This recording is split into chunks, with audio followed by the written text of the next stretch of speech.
స్మరణాదం మనసా స్మరామి ప్రోగ్రాంకి స్వాగతం సుస్వాగతం. అందరూ బాగుండాలి, అందులో మనం ఉండాలి. ఎప్పుడు చెప్తున్నాను అనుకోకండి, ఎందుకంటే అందరూ బాగుంటేనే కదా, అందరూ సంతోషంగా ఉంటేనే కదా మనం కూడా సంతోషంగా ఉండగలుగుతాం. బాధతో ఉన్నారనుకోండి, మన చుట్టుపక్కల వాళ్ళందరూ లేకపోతే తెలిసిన వాళ్ళందరూ విచారంలో ఉన్నారనుకోండి, మనకేం సంతోషం కాదు కదా. అందుకని అందరూ బాగుండాలని నిండు మనసుతోటి కోరుకుందాం. అందరూ బాగుంటారు, అందులో మనము ఉంటాం. అదే కదా అమ్మవారు కూడా మనకి చెప్తున్నారు. చూసారా ఎంత శక్తివంతమైనటువంటి నామాల్ని మనకి ఇస్తున్నారో, మనల్ని ఎలా నడుచుకోండి, ఇలా ఉండండి, ఇలా చేయండి అని ఎంత చక్కగా వివరిస్తున్నారో చూసారా. గురువుగారు కూడా వచ్చేసారు. అమ్మవారి ఇప్పుడు ఏమి చెప్పబోతున్నారు, ఏ నామం గురించి చెప్తున్నారు? కామరాజకూటంలోకి ప్రవేశించాం కదా, ఇందుట్లో అమ్మవారి కంఠం గురించి, మరి నగల గురించి, కంఠంలో ధరించినటువంటి నగల గురించి, భుజకీర్తుల గురించి చెప్పారు మనకి. చక్కగా అరవంకీలు పెట్టుకున్నారంట, దండపట్టీలు పెట్టుకున్నారంట అమ్మవారు. అన్నీ పెట్టుకుని ఎంతో శోభాయమానంగా ఉన్నారు కదా. మరి ఇంకా నెక్స్ట్ ఏం చూపిస్తున్నారు, ఏం చెప్తున్నారు మనకి? ఆ శక్తివంతమైన నామాల్ని మనం మంగళప్రదంగా ఉండేటట్టు మనం నేర్చేసుకున్నాం. ఇప్పుడు నెక్స్ట్ నామం, ఎన్నో నామం ఏం చెప్పబోతున్నారు, ఏంటి గురువుగారిని అడిగి తెలియజేసుకున్నాం. ఓకేనా? గురుగారు నమస్కారం అండి. శివార్పణమస్తు. అమ్మవారి భుజకీర్తుల గురించి, మంగళసూత్రం గురించి, కంఠంలో ధరించిన ఆభరణాల గురించి చెప్పారు. ఆ మూడు చేయటం వల్ల వచ్చే ఫలితం కూడా మాకు చెప్పారు. మాకు సౌభాగ్యం బాగా చల్లగా ఉండాలి, కంఠం బాగా మధురంగా రావాలి, మాకు శక్తి కావాలి అని అంటే ఆ మూడు నామాల్ని మేము స్మరించుకోవాలని చెప్పారు. నెక్స్ట్ ఏ నామంలో అమ్మవారు ఏ విధంగా కనిపించబోతున్నారు, ఏం చెప్పబోతున్నారు, ఏంటి అని మాకు చాలా ఆతృతగా ఉంది తెలుసుకోవటానికి. తప్పకుండా అమ్మ. ఇది చెప్పాం కదా, మనకి అమ్మవారి కంఠం నుంచి కింద భాగం వరకు కామరాజకూటమి. కామరాజకూటమి అంటే కామము అంటే సంస్కృతం ప్రకారం కోరిక అని. తెలుగు కామాన్ని మళ్ళీ కలుపుకోకూడదు, జాగ్రత్తగా ఉండాలి. కొన్ని పదాలు ఒకేలాగా ఉంటాయి తెలుగులోను సంస్కృతంలోను, కానీ ఇక్కడ సంస్కృతంలో వాడుతున్నారు కాబట్టి ఇక సంస్కృతంలో కామము అంటే కోరిక అని అర్థం అంతే. ఇప్పుడు మన తెలుగు కామమునికి తీసుకోకూడదు అర్థం. ఈ కామరాజకూటమి అంటే కోరికల్లో తిప్పే కూటమి. కూటమి అంటే అన్నింటినీ ఒక చోట చేర్చుకోవడం. మన కోరికలన్నీ ఒక చోట చేర్చుకుంటే ఈ భాగంలో నిలుస్తాయి. అందుకని మనల్ని తెలియకుండానే వశిన్యాది వాగ్దేవతలు కానీ, లేదా హయగ్రీవుల వారు, అగస్త్యుల వారి సంభాషణలో కానీ, వ్యాసుల వారు కానీ మనల్ని ఇటువైపు తిప్పుతున్నారు. మన కామరాజు అంటే మన కోరికల్లో మీరు ఎంతవరకు నిలబడతారు, అమ్మవారి వైపే ఉంటారా లేదా కోరికల్లోకి వెళ్ళిపోతారా అనే దాన్ని పరీక్షించడం కోసం కొన్ని నామాలు వస్తాయి. ఇక్కడ నిలబడగలమంటారా గురువు గారు? తప్పకుండా. కోరిక లేకుండా ఒక క్షణం కూడా గడవదు మనకి. ప్రతిదీ ఆ కోరికల చుట్టూతోనే మన ఆలోచనలన్నీ తిరుగుతూ ఉంటాయి కదా. ఆ కోరికని అమ్మవారి వైపు, మనకి ఒక చీర కొనాలంది, అమ్మ నేను చీర నీకు కట్టి నేను కొనుక్కున్నాను అని అనుకున్నారు అనుకోండి, అమ్మవారి వైపు నుంచి మీరు ఒక రకంగా చేస్తున్నట్టు, అమ్మవారికి సమర్పించి అదొక ప్రసాదంగా తీసుకుంటున్నాం. అట్లా మన భావనలోనే కొంతమేర మార్చుకుంటూ వెళ్తే కోరికలు తనంతటదే తర్వాత అయిపోతాయి. ఇక్కడ అమ్మవారి గురించి ఏమంటున్నారంటే, అమ్మవారికి అయ్యవారికి మధ్య జరుగుతున్నటువంటి సంభాషణలాగా మనకి తెలియజేస్తున్నారు. దీని వెనక కూడా మళ్ళీ రహస్యమైన అర్థాలు ఉన్నాయి, అవి చెప్పుకుందాం.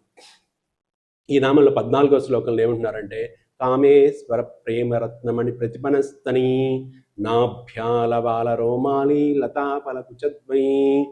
ఈ రెండు నామాల్ని మనం చూద్దాము. ఈ రెండు కూడా 16 అక్షరాల నామాను. ఈ నామాల్లో మొదటి నామము కామేశ్వర ప్రేమరత్నమని ప్రతిపనస్తేయే నమః అని పలకాలి. తర్వాత లక్షరోమల పలకటానికి కష్టం అనిపిస్తుంది, అంటే పుస్తకంతో చూసి చేసుకుంటూ ఉంటే మీకు తేలిగ్గానే అర్థమైపోతుంది. తర్వాత లక్షరోమ లతాధార తాసమున్యేయ మధ్యమాయ నమః అనేది తర్వాత నామంలో వస్తుంది. ముందు కామేశ్వర ప్రేమరత్నమని ప్రతిపనస్తేన్యే నమః అనే నామాన్ని చూద్దాం. కామేశ్వరుడి యొక్క ప్రేమరత్నాన్ని, కామేశ్వరుడు అంటే అయ్యవారి యొక్క ప్రేమని ఒక రత్నంలాగా అయ్యవారు ఇచ్చారట. భార్యాభర్తల తర్వాత ప్రేమను ఎక్కడ చోట చూపించుకోవాలి కాబట్టి అయ్యవారు ఒక రత్నాన్ని ఇదిగో నా ప్రేమకు గుర్తుగా నీకు ఇస్తున్నాను అని అయ్యవారు అమ్మవారికి ఇస్తే స్వామివారు కూడా బహుమతులు ఇస్తున్నారు మరి అమ్మవారికి. ఎక్కడైనా వారిద్దరు ఆది దంపతులు కదా, భార్య అంటే భర్తలు అందరి ఎలా ఉండాలో భర్తలకి చూపిస్తున్నారు. చెప్తున్నాను గురుగారు సభాముఖంగా అట్లా గిఫ్ట్లు ఇవ్వండి అని. ఆ విధంగా అయ్యవారు ఒక రత్నాన్ని ఇవ్వగానే అమ్మవారు అందట, సరే నువ్వు ఒకటి ఇచ్చావు కదా, నేను నీకంటే ఎక్కువ ఎంతైనా నేను నాదే కదా పాలన అంతా, అంతకుముందే చెప్పుకున్నాం కదా, తగ్గేదే లేదు. నా మాట ప్రకారం నడవాలను కదా, నేనే గొప్ప కావాలి కాబట్టి నువ్వు ఒక రత్నం ఇస్తే నేను 2 రత్నాలు ఇస్తా. పైగా నువ్వు ఇచ్చిన రత్నము పోవచ్చు లేదా దాని యొక్క మెరుపు తగ్గిపోవచ్చు, కానీ నేను ఇచ్చే రత్నాలు ఎల్లకాలము ఇలాగే ఉండిపోతాయి. ఆ 2 రత్నాలు ఏమిటో కాదు, నా స్తన ద్వయాలు అని చెప్పింది. ఓ ఎందుకంటే అమ్మవారి నిత్య యవ్వన 16 సంవత్సరాల యువకురాలలాగా ఉంటుంది. ఈమె 16 సంవత్సరాల యువకురాలుగా ఉన్నారు కాబట్టి ఆమెకు ఉన్నటువంటి ఆ 2 కుచములు కూడా ఎప్పుడు ఎల్లకాలము కూడా చాలా మెరుగ్గా కాంతివంతంగా ఉంటాయి ఆమె శరీరం మేను ఛాయలాగా. ఈ విషయం ఎవరికి చెప్తున్నారు? అయ్యవారితో. ఇప్పుడు భార్యాభర్తల మధ్య సంభాషణగానే దీన్ని తీసుకోవాలి తప్ప ఒక స్త్రీని ఒక పురుషుడు అనేలాగా తీసుకుంటే తప్పర్థం వస్తుంది. ఇదే కామరాజు కూటమి మనల్ని తిప్పుతారన్నమాట. నువ్వు నిలబడతావా లేదా అనే దాంట్లో తిప్పుతున్నారు. ఇది వసంయ వాగ్దాలు అమ్మగా చూస్తారా లేదా ఒక ఆడవాళ్ళలాగా చూస్తారా అని. అమ్మవారు అయ్యవారి కన్నా గొప్ప నిరూపించడానికి తన 2 స్తనాల్ని అయ్యవారికి ప్రేమరత్నంగా ఆయన ఇచ్చిన ఒక రత్నానికి ప్రతిఫలంగా ఈమె ఇచ్చింది. అందుకే కామేశ్వర ప్రేమరత్న, కామేశ్వరుడు ఇచ్చినటువంటి ప్రేమరత్నానికి ప్రతిపన అంటే బదులుగా, ప్రతిపన అంటే బదులుగా, స్తని అంటే రెండు రత్నాలని ఇచ్చింది అమ్మవారు. ఈ 2 రత్నాలు ఏం చేస్తాయి అంటే అయ్యవారు అమ్మవారి మధ్య వారిద్దరు భార్యాభర్తల సంభాషణే కాకుండా మనందరం పిల్లలం అనుకుంటే అమ్మవారి 2 కళ్ళు సూర్యుడు చంద్రుడు అని చెప్పుకున్నాం కదా మనం. వాళ్ళు ఎప్పుడు గమనిస్తుంటారు, సాక్షులుగా ఉండి చెవులకి సాక్ష్యాన్ని జారవేస్తుంటారు అన్నాం కదా. ఈ ఇక్కడ ఉన్న అమ్మవారు 2 పాలెండ్లు కూడా ఒకటి సూర్యుడు ఒకటి చంద్రుడు. ఈ 2 కూడా మళ్ళీ ఇక్కడ సూర్యచంద్రులు వస్తున్నారు. ఇక్కడ సూర్యచంద్రులు ఏం చేస్తున్నారంటే సూర్యుడు నీటిని ఆవిరి రూపంలో తీసుకొని వర్ష రూపంలో ఇచ్చి పంటలు పండటానికి అవకాశాన్ని కల్పించి మనకి ఆహారాన్ని ఇస్తాడనమాట. చంద్రుడు, 2వ స్థానము చంద్రుడు. ఈ చంద్రుడు ఏం చేస్తాడంటే మనం తిన్న పదార్థం మొత్తం అరిగించి దాంట్లో ఉన్న శక్తిని అమృతంలాగా మనకు అందించి ఆయుష్ని పెంచడానికి కారకుడవుతాడు. ఇక్కడ అమ్మవారు చెప్తున్నా ఏంటంటే నువ్వు ఇచ్చే రత్నము ఒక మణి మామూలు మణి మాత్రమే, నేను ఇచ్చేది పిల్లలందరికీ కూడా ఎల్లకాలం వాళ్ళు గుర్తుంచుకునేది వాళ్ళ జీవితానికి అవసరమైనటువంటి 2 మణులు ఇస్తున్నా నేను, నీకంటే నేనే ఎక్కువయ్యా అని అమ్మవారు ఆ అయ్యవారిని ఓడించిందట. ఇది ఇందులో ఉన్నటువంటి రహస్యం.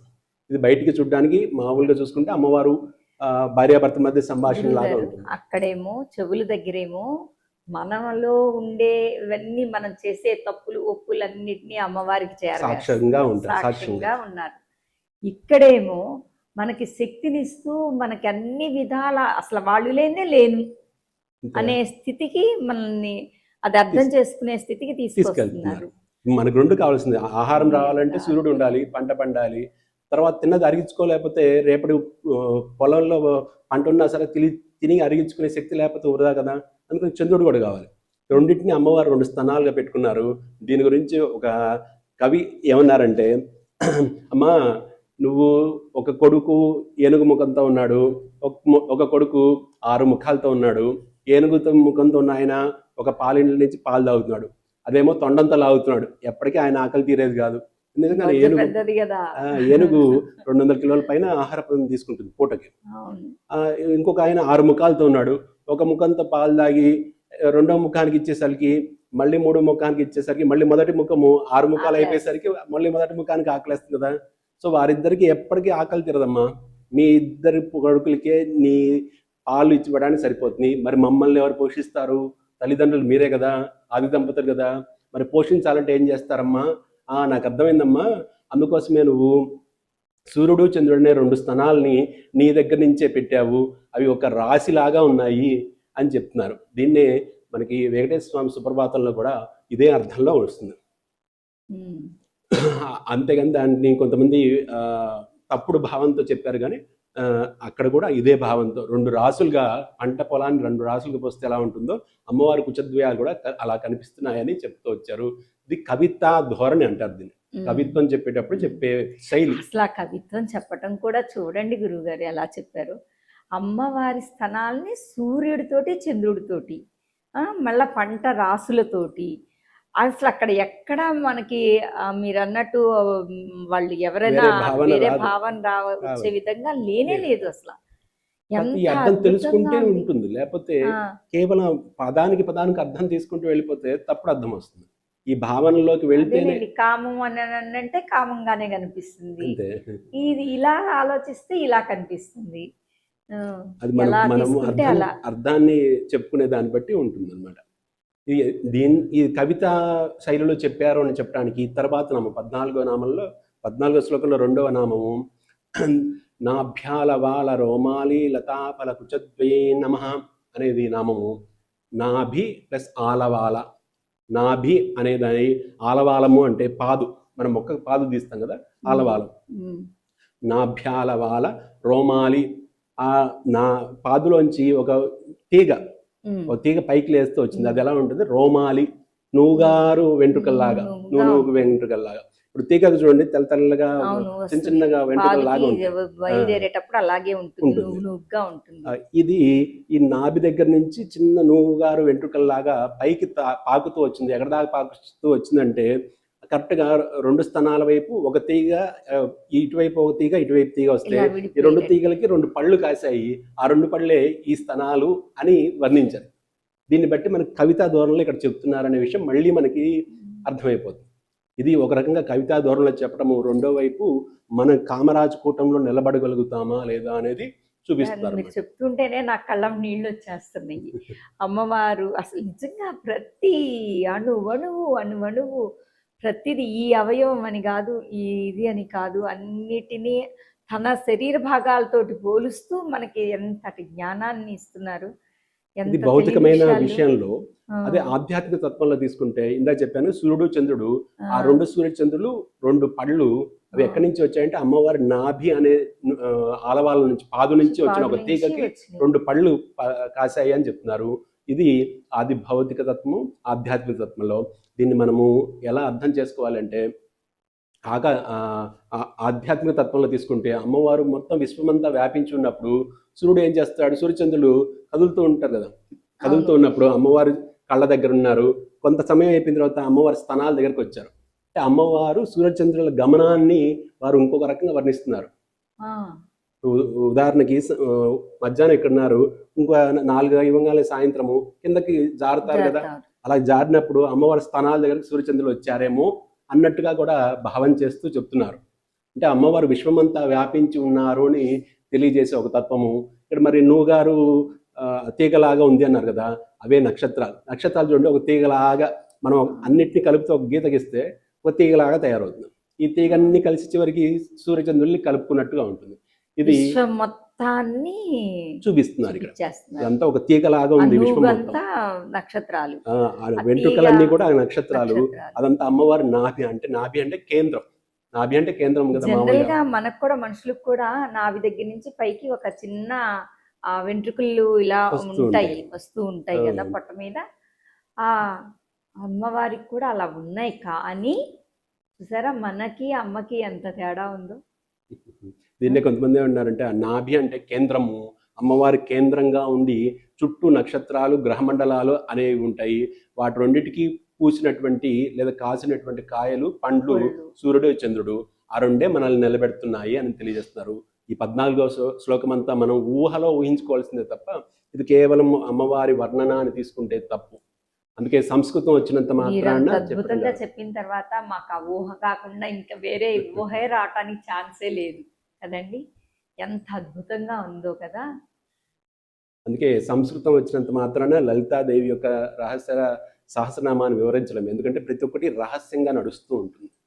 ఇటువంటి ఎన్ని రహస్యాలు ఎన్నో మనం రహస్యాలు. ముందు ముందు కూడా చూద్దాం. ఎన్ని రహస్యాలు, ప్రతి విషయంలోనూ ప్రతి నామంలోనూ రహస్యం తప్ప రెండోది లేదు దాంట్లో. మనం చూసేది, మనం చదివేది నామం జస్ట్ పెదాలతో చదువుతున్నాం, కళ్ళతో చూస్తున్నాం, మా అయితే మనసు పెట్టి చదువుతున్నాం. కానీ ఇంత లోతైనటువంటి భావాల్ని మనకి అర్థం కాదు కదా. అందుకే గురుముఖతంగా నేర్చుకోమన్నారు. అందుకే మనందరి అదృష్టం కొద్దీ మన గురువుగారు దొరికారు. గురుముఖతంగా ఇలాంటి అద్భుతమైనటువంటి విషయాలన్నిటినీ మనం తెలుసుకుంటున్నాం. ఎంత అద్భుతం అండి. ఆ, మనకి సాక్షిభూతంగా పెట్టింది అమ్మవారు సూర్యచంద్రుల్ని. మనం చేసే తప్పు ఒప్పులన్నిటినీ వాళ్ళు చూస్తున్నారు, సాక్ష్యంగా ఉండి అమ్మవారికి తెలియచేస్తారు అనుకున్నాను. ఇప్పుడు మన జీవనాధారమే వాళ్ళు కదా. సూర్యచంద్రులు లేకపోతే మనం ఎక్కడున్నాం? మనకి ఏం ఏం చేయగలం? ఏం ఉంటుంది?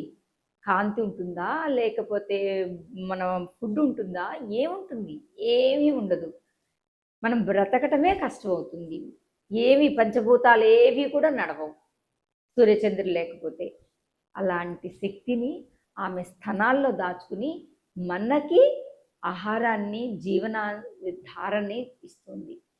అలాంటి అమ్మకి ఎంత కృతజ్ఞతలు చెప్పినా, ఎన్ని ప్రార్థనలు చేసినా, ఎన్నిసార్లు నామం చెప్పినా తక్కువే. అలాంటి మనం కొంతమంది విన్నాను నేను, నాకు కలిసి చెప్తున్నారు, అప్పుడప్పుడు ఇది చూస్తున్నామండి అని. అప్పుడప్పుడు చూడటం ఏంటండి? ఎప్పుడూ చూడాలి, ఎప్పుడూ వినాలి. అమ్మ నామం వినకుండా అసలు ఆ రోజు ఎలా గడవకూడదు. అమ్మ నామంతో, అమ్మ స్మరణతోటి మనం ప్రతినిత్యం చేస్తూ ఉంటే అమ్మలో ఉన్నటువంటి అద్భుతమైన శక్తులన్నీ మనకు తెలుస్తాయి. మనకి తెలిస్తే మనం ఎలా నడుచుకోవాలో మనకు తెలుస్తుంది. తెలిసి తెలియక చేసి తప్పుల వల్ల మనం కొన్ని బాధలు అనుభవిస్తున్నాం, కర్మలు అనుభవిస్తున్నాం. ఆ కర్మ ఫలాన్ని మనం తగ్గించుకోవటం కోసం మనం అమ్మనామాన్ని పట్టుకోవాలి. పట్టుకుందాం కదా. అందరికీ షేర్ చేద్దాం కదా. చేయండి ప్లీజ్, చేయండి. ఎందుకంటే అందరూ బాగుండాలి, అందులో మనం ఉండాలి. భ్రమరనాదం మనసా స్మరామి ప్రోగ్రామ్ని సబ్స్క్రైబ్ చేసుకోవటం మానకండి. సబ్స్క్రైబ్ చేయండి, బెల్ ఐకాన్ క్లిక్ చేయండి, అందరినీ చేసుకోమని చెప్పండి. నేను వాట్సాప్లో పంపించే వాటి ద్వారా చూస్తున్నారు, అలా కాదు. మీరే సబ్స్క్రైబ్ చేసుకుని నేను పెట్టే లోపే మీరు చూసేసేయండి. యూట్యూబ్లో పెట్టిన తర్వాత నేను మళ్ళీ మీకు షేర్ చేస్తున్నాను. అలా కాకుండా మీరే డైరెక్ట్గా చూస్తున్నారనుకో, అప్పుడు మీరు సబ్స్క్రైబ్ చేసుకుంటారు కదా. చేసుకోండి. అమ్మ యొక్క శక్తిని తెలుసుకోండి, అనుభవించండి. ఆ శక్తిని అంతటిని మన కోసమే, మన గురించి చేస్తారు కదా. ధన్యవాదాలు. మీ భ్రమరా ప్రసాద్.